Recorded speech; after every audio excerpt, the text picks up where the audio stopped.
প্রিয় দেশবাসী, কিশোর কিশোরী, তরুণ তরুণী, ছাত্রছাত্রী, নারী পুরুষ, নবীন প্রবীণ, আপনাদের সবাইকে আমার আন্তরিক সালাম ও অভিবাদন। আসসালামু আলাইকুম। আজ আপনাদের সামনে উপস্থিত হয়েছি এক অতি তাৎপর্যপূর্ণ, ঐতিহাসিক ও ভবিষ্যৎ নির্ধারক মুহূর্তে। আর মাত্র একদিন পরেই সারা দেশে অনুষ্ঠিত হবে ত্রয়োদশ জাতীয় সংসদ নির্বাচন এবং তার সাথে জুলাই জাতীয় সনদের উপর গণভোট। সারা জাতির বহু বছরের আকাঙ্ক্ষার দিন।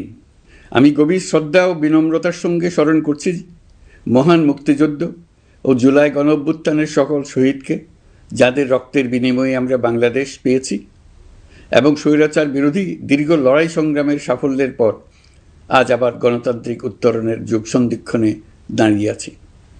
আপামর জনগণের, বিশেষ করে জুলাইয়ের যোদ্ধাদের আত্মত্যাগ ছাড়া এই নির্বাচন, এই গণভোট কোনোটিই সম্ভব হতো না।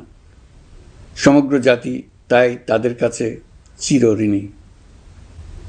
প্রত্যেক জাতির জীবনে এমন কিছু দিন আসে যার তাৎপর্য থাকে সুদূর প্রসারী, যেদিন নির্ধারিত হয় রাষ্ট্রের ভবিষ্যৎ দিক নির্দেশনা, গণতন্ত্রের চরিত্র এবং স্থায়িত্ব ও আগামী প্রজন্মের ভাগ্য।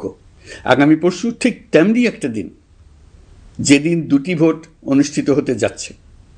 আমরা সবাই মিলে নতুন সরকার গঠনের নির্বাচন করব এবং পাশাপাশি গণভোটের মাধ্যমে আমাদের প্রাণপ্রিয় বাংলাদেশ রাষ্ট্রের ভবিষ্যৎ কাঠামো নির্ধারণ করব। ইতিমধ্যে আনুষ্ঠানিক নির্বাচনী প্রচারণা শেষ হয়ে গেছে। এখন আমাদের সবার সিদ্ধান্ত নেওয়ার পালা। এই মুহূর্তে রাষ্ট্রের দায়িত্বপ্রাপ্ত একজন নাগরিক হিসেবে আপনাদের সঙ্গে কিছু গুরুত্বপূর্ণ